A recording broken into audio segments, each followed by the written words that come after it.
সম্প্ৰীতি আনক, ৰাইজৰ উন্নতি হওক তাৰে কামনা কৰোঁ। আৰু খুবেই ভাল লাগে। সৰুৰ পৰা দুৰ্গা পূজা বুলি ক'লে মনটো এটা বেলেগ ধৰণৰ আনন্দৰ কথা থাকে।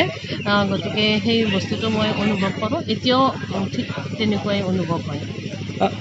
হয়, মই এই অঞ্চলৰ পৰাই যোৱা, মই এই অঞ্চলতে জন্মগ্ৰহণ কৰা। গতিকে এই অঞ্চলত যেতিয়া আহোঁ এনেই মনটো ভাল লাগে যে নিজৰ অঞ্চলত আকৌ আহিছোঁ। গতিকে মোক এওঁলোকে নিমন্ত্ৰণ কৰি অনাৰ বাবে প্ৰথমতে মই বাঙালীপাৰা বাৰোৱাৰী দুৰ্গা পূজা সমিতিক ধন্যবাদ দিছোঁ আৰু খুব ভাল লাগিল আহি।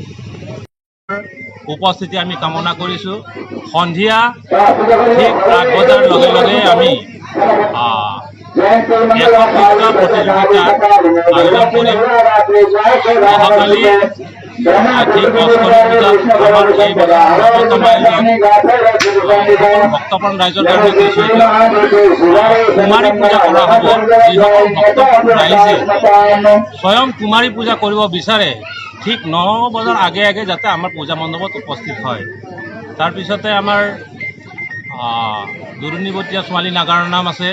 আৰু অহাকালি বিশেষ আকৰ্ষণ আমি এই বছৰ এখনি মিনি থিয়েটাৰ আমন্ত্ৰণ কৰিছিলোঁ। তেখেতসকলে অহাকালি সন্ধিয়া ঠিক 9 বজাৰ লগে লগে নাট পৰিৱেশন কৰিব। উক্ত অনুষ্ঠানতো সমূহ ৰাইজৰ উপস্থিতি আমি কামনা কৰিছোঁ। নৱমীৰ দিনা আমাৰ দিনজোৰা নাম কীৰ্তনৰ পাছতেই আমাৰ এই বছৰৰ বিশেষ আয়োজন অসমৰ প্ৰতিষ্ঠিত নাগাৰ নাম শিল্পী মণ্টু দাস ডাঙৰীয়া আহিব পাঠশালাৰ পৰা, আৰু উত্তৰ গুৱাহাটীৰ ৰাজীৱ ডেকা। তেখেতসকলে ঠিক 8 বজাৰ লগে লগে আমাৰ ইয়াত নিশা 8 বজাৰ লগে লগে নাম পৰিৱেশন কৰিব।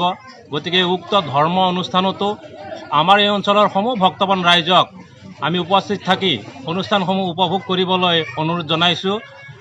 নৱমীৰ শেষৰ পাছতে দশমী পূজাৰ সমাপনতে ৰাতিপুৱা পূজা আৰম্ভৰ পাছতে আতচবাজি প্ৰদৰ্শন আছে। তাৰপিছতে আমি প্ৰতিমা বিসৰ্জন কাৰ্যসূচীলৈ আগবাঢ়ি যাম। গতিকে সমূহ অনুষ্ঠানতে এই অঞ্চলৰে বুলি নহয়, সমূহ অঞ্চলৰে আমি ভক্তপ্ৰাণ ৰাইজক আমাৰ পূজাস্থলীলৈ আমন্ত্ৰণ জনাইছোঁ আৰু আমাক বহুমূলীয়া দিহা পৰামৰ্শ সহায় সহযোগিতা আগবঢ়াবলৈ আন্তৰিকতাৰে কামনা কৰিছোঁ।